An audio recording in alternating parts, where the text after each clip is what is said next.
Hello guys welcome back again. म फेरि अस्तिकै ठाउँबाट भ्लग बनाउँदैछु र आज चाहिँ हामी तरङ्गा जाँदैछौँ। कहाँ अरे हामी जाने कहाँ अरे आज माउन्ट मङ्गानाउ जाँदैछौँ र त्यहाँनिर चाहिँ थोरै सानो हाइकिङको प्लेस छ अनि प्लस त्यहाँबाट चाहिँ तरङ्गाको भ्यू एकदम राम्रो देखिन्छ। सो म चाहिँ गएको छैन तर सबिन अलरेडी अगाडि पनि गएको। तर अब आज हामी जाँदैछौँ we gonna rock today. So stay tune guys.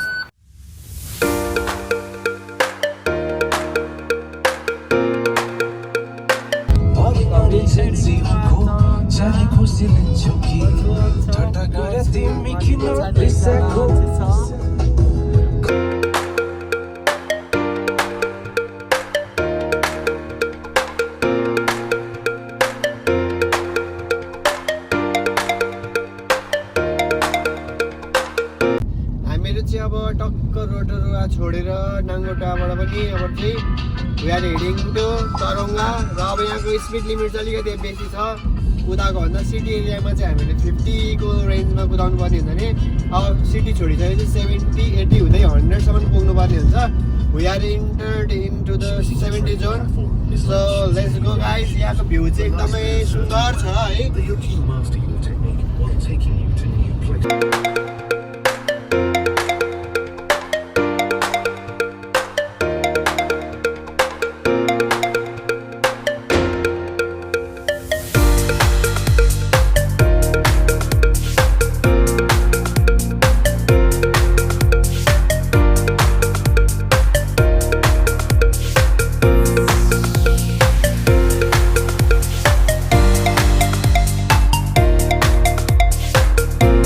तरङ्गातिर छिडिसकेको छौँ र तरङ्गा चाहिँ एकदम बिजिएस्ट सिटी अनि one of the top 5 city of New Zealand पनि हो।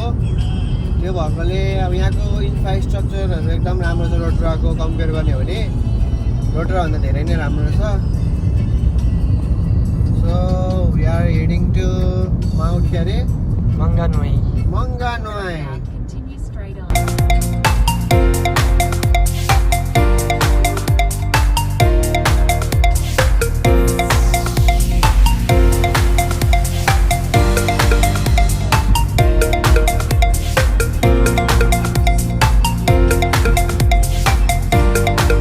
गाइज अनि अब हामीहरू चाहिँ यहाँ तरङ्गा आयो अरे। खासमा चाहिँ अब सबिनको एउटा लेन्स पनि लिनु थियो तरङ्गा स्पेसल्ली। अनि त्यो क्यामेराको लेन्स लिन अनि प्लस हामी थोरै हाइकिङ गर्ने यसो फ्रेस पनि हुन्छ भनेर चाहिँ आएको। सो हामी यहाँ लेन्स लिनको लागि चाहिँ पर्खिरहेछौँ। जो सेलर हो ऊ चाहिँ यहाँ वेट गरिरहेछ। सो हामी चाहिँ उसको लोकेसनमा आएको छौँ अनि हामी बाहिर निक्लेर यसो देखाउँछौँ। म यहाँनिर जस यहाँ फुटबल ग्राउन्डहरू रहेछ।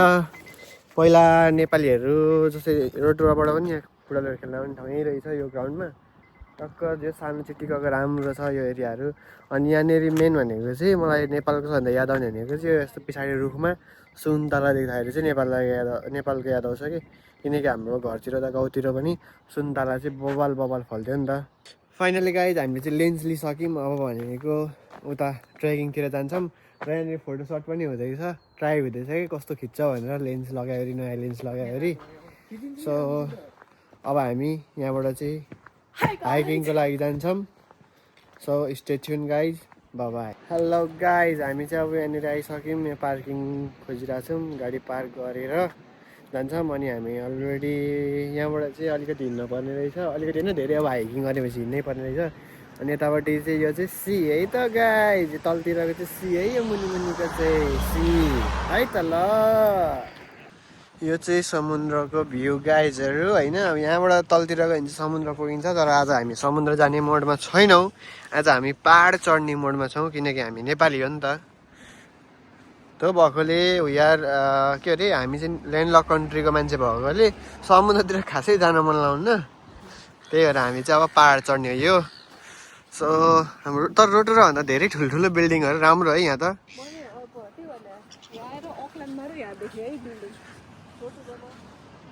गाइज हामी चाहिँ अब यतिकै फर्किनु पर्ने भयो किनकि यो चाहिँ केही समय अगाडि यहाँनिर ल्यान्डस्लाइड गएको थियो र त्यो स्टिल त्यो चाहिँ मेन्टेनेन्स भइरहेको रहेछ, ओपन रहेछ। सो हामी साइडली हामी समुद्र छेउछाउमा जाने हो। अब समुद्रै छेउछाउ जानु पर्ला जस्तो छ। पहाड त चढेको चढै भइहाल्ला जस्तो छ।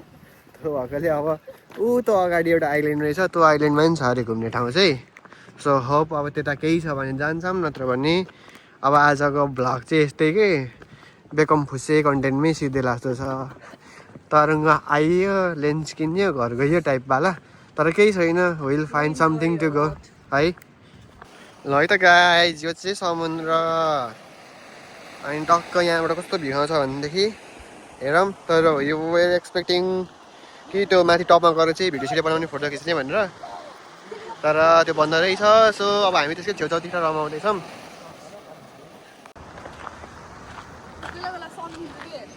कस्तो दामी भ्यू देखिरहेको छ चाहिँ सन हुने चाहिँ यार घाम डुब्न लागेको कस्तो दामी होइन वाउ सबिन है सबिन अस्मी तिमीहरूलाई यहाँ तरुङ आएर कस्तो लागिरहेको त नि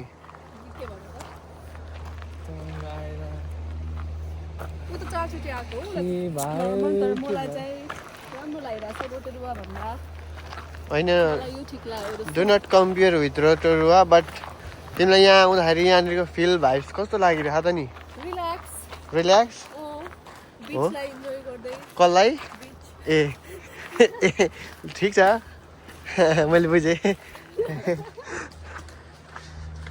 यहाँनिर चाहिँ दुईवटा बाटो रहेछ गाइज र अर्को कुरा भनेको अब यहाँनिर चाहिँ यहाँको हिस्ट्रीहरू छ क्या यहाँनिर पार्किङको बारेमा भनेको छ यो small island with a big pass ठुलो इतिहाससँग रहेछ है अब यो पढेर साध्य छैन तर यहाँनिर जस यसरी यहाँको अब हिस्ट्रीको बारेमा चाहिँ यसरी डेमोन्स्ट्रेट गरे हुन्छ ठाउँ ठाउँमा त ठाउँको के हो हिस्ट्री भन्ने कुरा तर हाम्रो नेपालमा चाहिँ त हुन्न नि त सो गर्न पर्यो क्या गर्न पर्यो सिक्न पर्यो यसरी नि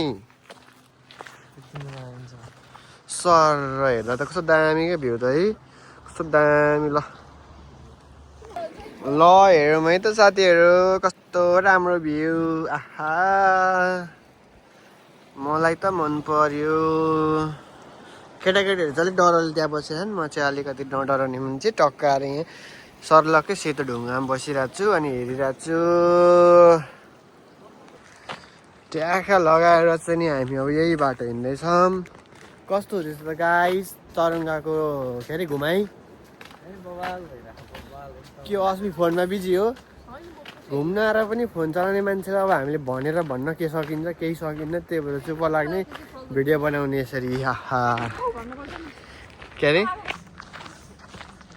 गाइस अब हामी चाहिँ यो हाइकको पनि लगभग एन्डतिर आइसकेको छौँ यो भनेको चाहिँ न्युजिल्यान्डको तरङ्गाको यो कुन सी हो पनि थाहा होइन होला कुनै न कुनै ठ्याक्कै यो सीदेखि चाहिँ उता पारिपट्टि उता है उता पारि धेरै पारिपट्टि चाहिँ अस्ट्रेलिया छ फेरि यता चाहिँ न्युजिल्यान्ड नै पर्छ अनि अलिक यतापट्टि चाहिँ न्युजिल्यान्ड पर्छ तर यहाँदेखि सिधै उतापट्टि चाहिँ फेरि अस्ट्रेलिया पर्छ हो कि न भन त हो नि ट्याक्क र यहाँनिर छ इन केस अफ इमर्जेन्सी यो चाहिँ लाइफ सेभिङ ज्याकेट छ टक्क यहाँ अब कहिले जस्तै कहिले काहीँ चाहिँ के हुन्छ भनेदेखि यताउति स्विमिङ गर्नको लागि त अनि आएर यसो जोसमा हाम फाल्ने पनि हुन्छ नि त त्यो टाइममा अब लङ टर्म उनीहरूले स्विमिङ गर्न सकेन भने चाहिँ यो यति बेला काम लाग्छ भनेर यहाँको गभर्मेन्टहरूले चाहिँ हेल्थ एन्ड सेफ्टीमा एकदम फोकस गर्छ so one of the example चाहिँ यो हो यस्तै सानसानो कुराहरूबाट नै हो डेभलप हुने जस्तै हामीले नेपालमा पनि सानसानो कुराहरूलाई चाहिँ एडप्ट गर्न सकिन्छ खोलाको बगरतिर जाने टुरिस्ट एरियाहरू छ त्यहाँनिर राख्न सक्यो भने राम्रो हो सामानहरू आइरहेको छ त्यहाँ के फेरि भन त उताबाट उता देखाउन पहिला हाम्रो बोटहरू सिपहरू क्रुजहरू आउँदैछ नि पर अस्ट्रेलियाबाट सिपिङ सामानहरू सबै यता न्युजिल्यान्डतिर आउँदैछ साथीहरू हो ट्याक्क त चाहिँ अस्ट्रेलियाबाट इन्डियाबाट टक्क फ्री ट्रेड भएको नि त भर्खर त्यही भएर उताबाट सामान आउँछ है भक्का बाँकी खाँदा